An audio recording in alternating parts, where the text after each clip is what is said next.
한국의 인구 절벽 10년 후 내수 시장 붕괴와 경제 위기 어떻게 살아남을까? 안녕하세요 여러분. 오늘은 한국의 인구 절벽이 불러온 경제 붕괴 신호를 깊이 파헤쳐 보겠습니다. 최근 통계청 8월 고용 동향을 분석하며 60대 이상 고용 증가와 청년층 실업 급증의 대조적인 현실을 짚어보았습니다.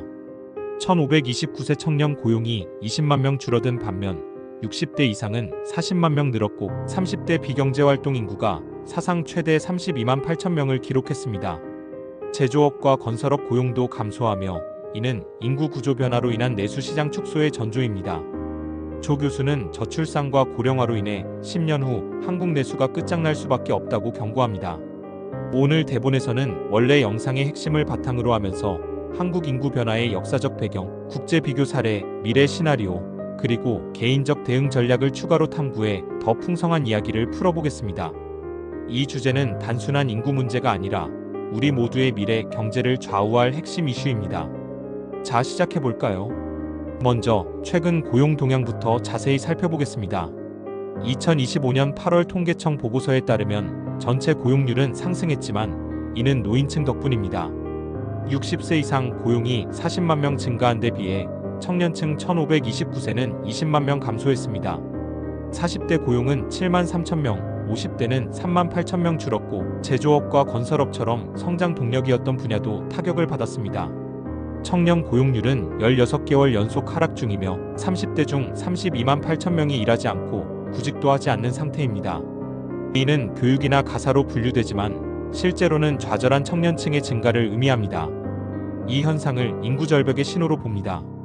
저출산으로 생산 가능 인구가 줄고 고령화로 소비 패턴이 변하면서 내수 시장이 위축되고 있어요. 현재 합계 출산율은 0.75로 세계 최저 수준이며 이는 2030년까지 1.0으로 오를 전망이지만 여전히 인구 감소는 피할 수 없습니다. 이제 한국 인구 변화의 역사적 배경을 더해보겠습니다. 한국의 저출산 문제는 1980년대부터 시작됐습니다. 당시 급속한 산업화로 도시화와 여성 경제활동 증가가 맞물리면서 출산율이 급락했죠. 1960년 6명이었던 출산율이 1983년 2.06명으로 떨어지며 인구 전환을 맞았습니다. 정부는 2005년부터 저출산고령사회위원회가 출산장려 정책을 펼쳤지만 효과는 미미했습니다. 예를 들어 출산휴가 확대와 육아지원금 지급에도 불구하고 주택가격 폭등과 일자리 불안정이 젊은 세대의 결혼과 출산을 미루게 했습니다. 2016년 조영태 교수의 책 정해진 미래에서 이미 예측된 바처럼 수도권 집중 현상이 심화되면서 지방 인구 유출이 가속화됐습니다. 2024년 출생아의 54%가 수도권에서 태어났고 이는 교육과 일자리 기회의 불균형을 초래합니다. 역사적으로 보면 1970년대 가족계획 정책이 인구 억제를 강조하다가 1990년대에 전환됐지만 이미 늦었습니다. 지금 한국 인구는 5천만 명을 유지 중이지만 2070년에는 3,900만 명으로 줄고 2100년에는 2천만 명까지 떨어질 수 있습니다. 인구 피라미드의 변화를 상상해보죠. 현재는 중간층이 두꺼운 직사각형 모양이지만 앞으로는 아래쪽이 좁아지고 위쪽이 넓어지는 역삼각형이 됩니다. 생산 연령 인구 1564세가 2020년 3,600만 명에서 2030년 3천만 명으로 600만 명 줄고 65세 이상은 1천만 명을 넘습니다. 이는 사회보장비 부담 증가를 의미하죠. 조 교수는 이로 인해 내수 시장이 작아질 수밖에 없다고 강조합니다. 소비의 대부분을 차지하는 중장년층이 고령화되면서 의료와 복지 지출이 폭증하고 젊은 층의 소비력이 약해집니다. 예를 들어 2534세 인구가 2036년까지 200만 명 줄면 패션과 엔터테인먼트 같은 산업이 타격을 받을 겁니다. 정부 예산도 압박받아 2025년 현재의 연금 지출이 GDP의 5%를 넘었고 2040년에는 10%로 증가할 전망입니다. 국제 비교를 통해 더 넓게 보겠습니다. 일본은 한국보다 20년 앞선 사례입니다. 일본의 출산율은 1.3 정도로 안정됐지만 1990년대부터 인구 감소가 시작돼 내수 시장이 위축됐습니다. 아베노믹스처럼 통화 완화와 구조 개혁을 시도했지만 고령화로 성장률이 1%대에 머물렀죠. 한국도 비슷한 길을 갈 수 있지만 일본처럼 장수 사회를 활용할 수 있습니다. 스웨덴이나 핀란드처럼 인구가 1천만 명 미만인 나라들은 잘 운영되고 있어요. 그들은 높은 세금으로 복지 시스템을 구축하고 이민을 적극 유치합니다. 덴마크는 출산율 1.7을 유지하며 육아휴직과 보육 지원이 강력합니다.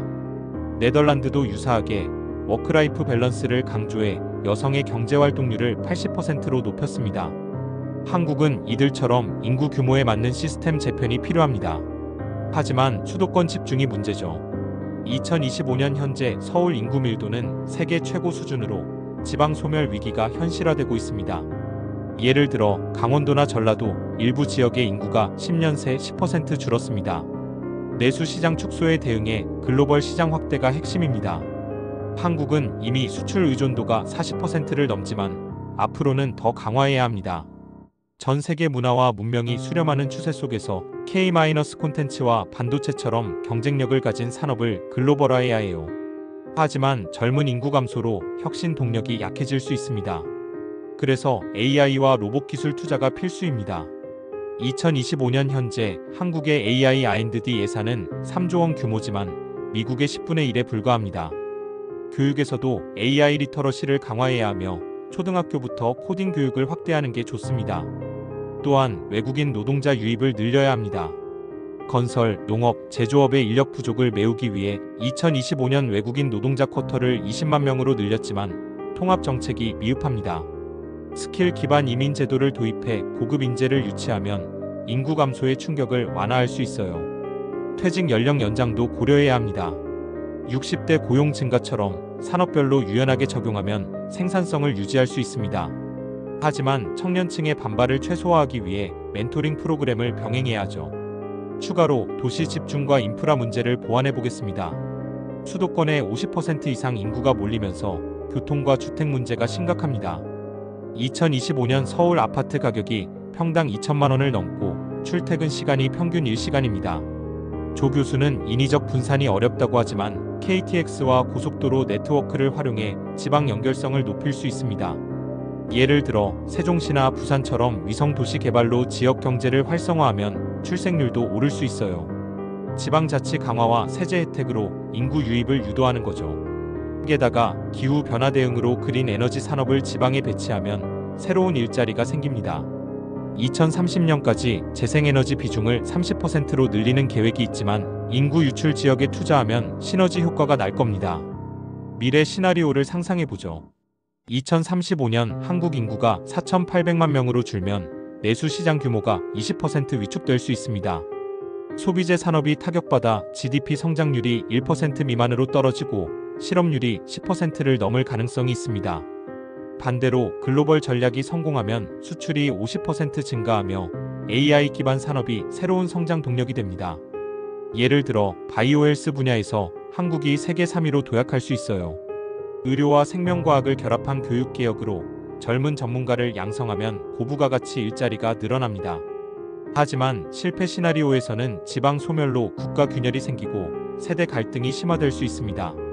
30대 청년층의 좌절이 사회 불안으로 이어질 테니까요. 정부는 인구전략 2050 계획을 통해 출산율 1.5 목표를 세웠지만 실행력이 관건입니다. 2025년 현재 주택 공급 확대와 청년 지원 정책이 시행 중이지만 실효성을 높여야 합니다. 지금 세계는 문화 수렴으로 한국 콘텐츠가 아시아와 유럽에서 인기지만 젊은 세대의 국제 경험 부족이 문제입니다.